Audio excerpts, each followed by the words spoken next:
What's up, digital marketing agency owners? On today's video, I'm going to talk about how to track your client churn rates and really walk through why that's important and why that's something you need to be looking at on a very consistent basis. So if you want to grow your agency, you want to retain your clients longer, you want to generate better long-term outcomes for your business, you're going to want to watch this video.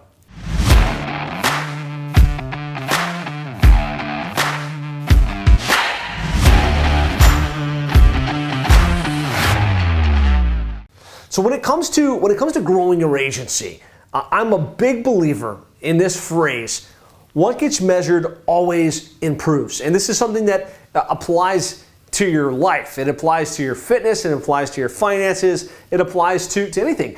If you start to measure on a consistent basis something, that means you're focusing on it. And where you focus, energy is going to flow, and where you've got consistent energy, results start to follow. Right? So it's super important. A lot of times as you grow and scale your agency, whether you're at 6 figures, 7 figures, or multiple 7 figures, typically we focus on what we want most, which is we want more clients, we want more recurring revenue, and so we focus on those metrics. How many clients did we land? How much monthly recurring revenue? Is that number trending in a positive direction? When you track that, your number starts to go up. Now, at a certain point in your agency, if you're not tracking at the same time your churn rate, or the inverse of that, your retention rate, you can continue to land clients, but you're losing clients sometimes as fast or faster than you're gaining them. And so it's really important to have a metric in place where you're consistently tracking the churn so that you can improve your retention. You can reduce that churn rate.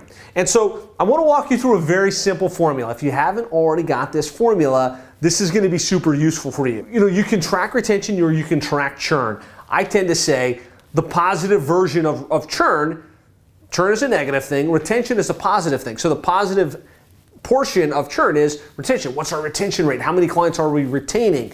But it's easier to calculate your churn. And so the formula for tracking churn is how many clients did we lose, divided by how many clients did we have at the start, and multiply that by 10, and that's your churn rate. So in this scenario, if you had 100 clients at the start and you lost 5, you'd take 5, divide that by 100, and that would tell you what your churn rate was for that particular period. And you can do this on a monthly basis, you can do this on a quarterly basis, you can do this on an annual basis. But it's a simple formula. What I would recommend is that you don't manually track this within your agency. Really what I recommend is that you put this into what we call a sales retention tracking sheet, and that way you're constantly tracking how many clients did we land this month, what was the goal, how many clients did we lose this month, what was the goal, what's our retention rate, and what's our churn rate. And so really your retention rate is 100 minus what your churn rate was. So if your churn rate was 4% for the month,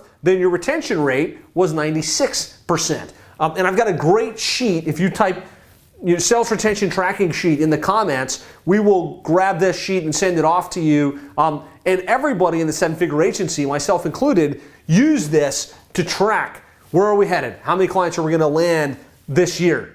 How does that break down by month? How does that break down by quarter? And then we plot. Here's how many clients we won. Here's how many clients we lost. Here's what our churn rate is. And it's very easy to track. Again, what you track improves. What you measure gets done. Some benchmarks you want to shoot for, because sometimes if you haven't been tracking and all of a sudden you start to track, you're like, I don't know if this is good or if this is bad or if we're way off track here. Some things you want to shoot for. I believe solid retention, or inverse to that, solid churn that you want to shoot for is no more than a 3% churn per month. Really, no matter how good you are, at a certain level when you get 50, 100, 150 clients, no matter how good you are, there's going to be churn, right? It is a fallacy, and I think something that I struggled with in my agency for a long time was when we would lose 5 or 6 clients in a month, I'd be like, man, we must be doing something wrong. Like we must be not doing a good job for the clients. We must not know how to do this correctly. Well, the reality is businesses get sold, businesses go in different directions. 100% churn is not real, and so just let's accept if you can get to 97% or higher, lose no more than 3% per month, you're doing pretty good. Now, greater than 95% is still pretty solid. And I know a lot of agencies that are growing extremely effectively and they're only churning 5%. right? Which means they have a 95% monthly retention. I think if you're at 95%, you're pretty solid. Once you fall below that, well, meaning your churn starts to go to 6, 7, 8%, 6% or higher, that's a red flag. It's like, something's not performing. It could be the expectations you're setting on the sales process. It could be the results you're delivering with your service. It could be your account managers aren't following up and following through. It could be a variety of things, but you should look at that and say, hey, our churn is greater than 6%. There's a red flag here. There's work to be done, right? Now, if your churn is retention is less than 90%, which means you've got more than a 10% monthly churn, that's a big problem. Like, I think at that point, you need to put the brakes on sales. You need to go figure out, like, what is it that we're selling our clients that we're not retaining at least 90% monthly, or that we're churning greater than 10%. So hopefully this is helpful. In the comments here, let me know if you've got questions on these KPIs. What I found is once I realized 95% or higher is great. 97% to 98% is like an ambitious goal that you want to shoot for within your organization, especially at scale. So, this is a little bit different with 10 clients than it is with 100 clients. But once I knew these numbers, I could communicate that back to the team. I could confidently keep my foot on the gas as we continue to grow the business because our ratios are intact. But again, if you have any questions on that, let me know.